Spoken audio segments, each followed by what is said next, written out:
Well, good evening, everybody. Tonight we're going to be talking about if these inverters in this new Victron system resolved any problems that I was having with my EG4 6500 inverters.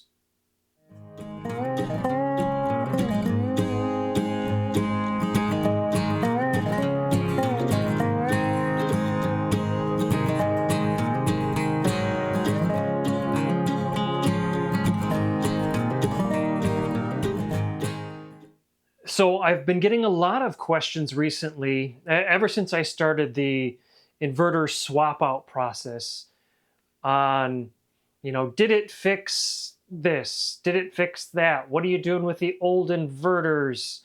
Why did you switch? And so I wanted to go over some of those questions today, specifically the ones regarding just the different issues that I was having with the 6500s, and did this system resolve any of the issues that I was having. So first off, I want to remind you guys, Current Connected sent me this system to test out and review. And so I took down the EG4 6500s and started working on putting this system up. I did not have to take the EG4 6500s down. For the most part, they did work. They have their quirks and their issues, of which we'll get into some of those here and when we discuss whether or not they have been fixed. But as of right now, I still don't know what I'm going to do with the 6500s. I put them back in their boxes. I kept the boxes, so they're actually sitting on the shelf right now as I try to decide what I'm going to do with them. But as we look back at some of the issues that I had with the 6500s, and most of them, I have actually made different videos over the last several months regarding those issues. And so let's start going through some of these things with the Victron inverters. So the very first thing that I did after I got the inverters online is I went to our storage room, I grabbed the dimmer, and it worked perfectly fine before I installed the 6500s, but as soon as the 6500s were installed, the lights would flicker and we just couldn't use it. So I went straight to the storage room, grabbed that dimmer, popped it in, pressed that button, and the lights faded up and no flicker. Yes! And then I pressed the button and they faded down and no flicker. Yes! My wife was probably the happiest of all of us because the lights in the kitchen are really bright. And using that dimmer, we could kind of set the brightness down to 70% seemed to be a really good spot. And we could use it there, but I couldn't use it in the past. But now that we've got the Victron inverters in, I don't have to worry about that anymore. The dimmer works fine. So the next thing that I did is I went into my office and I thought, okay, I had moved the Mac Mini from the phase 1 inverter, which has most of the lights in the house, over to the phase 2 inverter, so that at least the flickering was minimized to what lights would actually flicker when my Mac Mini was turned on. And so after we got done with the dimmer upstairs, I came down to my office and I walked in and I unplugged the Mac Mini from the phase 2 side, and I went over and I plugged it into the phase 1 side, and the light in my office right next to my desk is on that phase 1 circuit. And as soon as I plugged in the Mac Mini and I turned it on, and there was no flicker. Oh, it was awesome. Because it drives you nuts when you're sitting in your office trying to work, and out of the corner of your eye, you see this flicker happening. All day long, you're working 8 hours, and this light is just flickering. There's no more flicker. Yes! Until you've experienced, the light flicker, your eye kind of twitching every time the light flickers, just constantly, you don't know the joy of just the simple thing of not having a flickering light is. So, okay, we got 2 things tested, and I was like, yes, we're on a roll right now. Okay. So then I told you I've got 5 different UPSs. And so I grabbed, I think, 2 of them. And I just plugged them into the wall. I didn't put anything on them. I just plugged them in and turned them on to see if they would work. And they did their pre-test, their power on test. And you could hear it clicking. And I'm like, But then it switched over to line mode. And then it just sat there. Not a care in the world. I was like, yes! Because as I was going through installing, these inverters, I'm constantly having to switch back and forth between the inverters and grid power. And every time I do that, the internet goes down, the computers go off, or I have to go through and turn everything off gracefully. And the internet, the hardware takes a little while to boot back up, and then the same thing with the computer. And it just got old. I've got one under my desk in my office, and I've got one for all the internet hardware, and I've got one in the utility room by the laptop for these inverters, because the battery for the laptop is just, it's shot. It's old. I told you in the past I have to have a Windows machine in order to program the inverters. And so I thought, well, let me put UPS on that laptop so it can always stay on when I'm switching modes. So the 4th thing that we went to test was the washing machine. So in the past, when the washing machine would do its agitation cycle, the lights would, flicker in tune with that cycle of the washing machine. And the washing machine's probably, 10, 11 years old, so it's not new by any means. It's not a fancy one. And so one night I went and just thought, well, let's run the wash and see, and actually pay attention as to whether or not the lights were flickering with the washing machine. So I ran the wash. If I stared at the light in the laundry room, no flicker at all. And if you remember, we had most of the flicker taken care of by swapping out that bulb. But then the lights in the hallway, they're kind of cheaper puck lights. Those things really did flicker, blink a lot in tune with the washing machine. And now it's to the point that if you stare at it long enough, you do see a faint flicker in tune with the washing machine, but nothing like what it was. And then the other lights that had the issue that was really noticeable with the washing machine was my son's bathroom.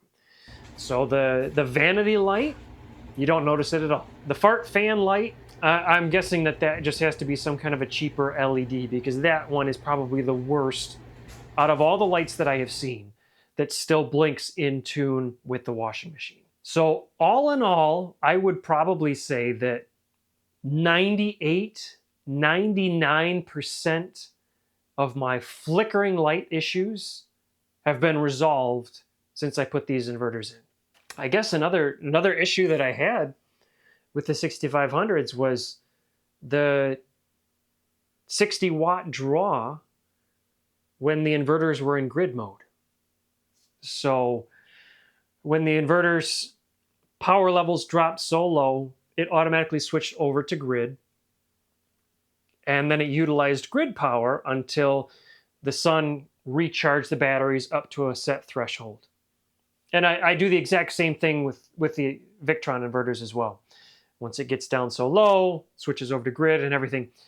But I think with Victron, I think I'm only seeing a 10 watt draw when I'm in grid mode. A 10 watt draw from the batteries when I'm in grid mode at night, as opposed to the 60 watt draw that I was seeing from the 6500 inverters. So I'm already saving a ton of power from that standpoint. I guess I could also bring up the idle consumption. The idle consumption on the 6500s, I mentioned this before, I think I clocked it at 84 watts per inverter. So you're looking at 168 watts. And that is 168 watts used every hour of every day just to have the inverters turned on. That's not including any loads. These inverters are around 35, 36 watts, and that includes the charge controller and the servo and the display. And so again, that's 35, 36 watts of power used in a 24-hour period. And if you look at the difference between 168 watts an hour versus 36 watts an hour, for a 24-hour period, you're looking at about 3.2 kilowatts in savings just in idle consumption. And then we did the last video was regarding the sound. The sound differences, the loudness between the 6500s, the constant fan noise that's always running, and then these inverters, which they're running right now. We're about 500 watts, 500 watt load, and you probably can't even hear it, but there is just a faint hum of the transformer running right now. I found out that the cheaper all-in-one inverters, which include the EG4 6500s, have limited to no isolation between the AC and the PV. And I don't really understand all of it. And so what happens is if you don't ground your PV panel frames to earth, then there's potential for AC power to be backfed onto those panel frames. I still don't understand how or why it happens, but it does. And so that was an issue with the 6500s. And so I went outside. I disconnected one of the ground lines on one of my panels. And then I grabbed my meter and I tested the same way that I did beforehand by putting the negative in the ground lug and then taking the positive to the ground line. And you can see on the screen the results of that test. Millivolts, I mean, literally no change really. So because the charge controller here is completely isolated from the AC side, and I'm assuming there's plenty of other reasons why as well, but it does not have the same issue as the 6500s. So I can say it doesn't happen anymore with these inverters and with this charge controller. Now that doesn't mean that you shouldn't ground your panels. And by grounding your panels, I mean the frames of your panels, because you're going to have the manufacturer telling you to do so. You're going to have NEC telling you to do so. Don't listen to me. I'm just some nut job on the internet. So I would say, out of all the issues that I experienced with the EG4 6500s, and let me say this, the 6500s did work for the most part. They had their issues. They were cheaper inverters, but they had their issues, but they did work for the most part. But out of all the little issues and the quirks and stuff that I had with the 6500s, I would probably have to say 99% of all those issues have been resolved with these new inverters. 99%. It's just mind-blowing. I mean, out of all these little things that just kind of became commonplace, the little flickering light here, flickering light there, you know, the fact that I couldn't use a UPS or couldn't use a dimmer on any light in the house, or that, you know, the lights are going to blink when the washing machine was going. You just get used to them. They're annoyances and you get used to them. And I even had my wife comment on the fact that she hadn't noticed any flickering since we put the new system in. So that's just, in my book, that's amazing. I'm extremely happy. My wife's happy. She has her dimmer back in the kitchen, you know, no more blinking, flickering lights. So I just kind of wanted to share all that stuff with you guys and let you know, a lot of these issues that I had, they're no longer issues anymore. I'll tell you that the next video that I'm going to be working on is basically going to be my full system review on the Victron 10 kVA kit and my thoughts over the last, because I think I've been running this thing for the last month maybe. And so I kind of wanted to go through, all right, it's been running for a month. What are my thoughts? What are my likes? What are my dislikes? What is my overall thinking regarding the entire system? So that'll be coming up next in the next video. And then after that, we'll see where we go from there, because this system has a whole lot of customization, and it's gonna be playtime. So with that, I'm gonna let y'all go. Y'all stay safe, stay cool, and we'll catch up with you later.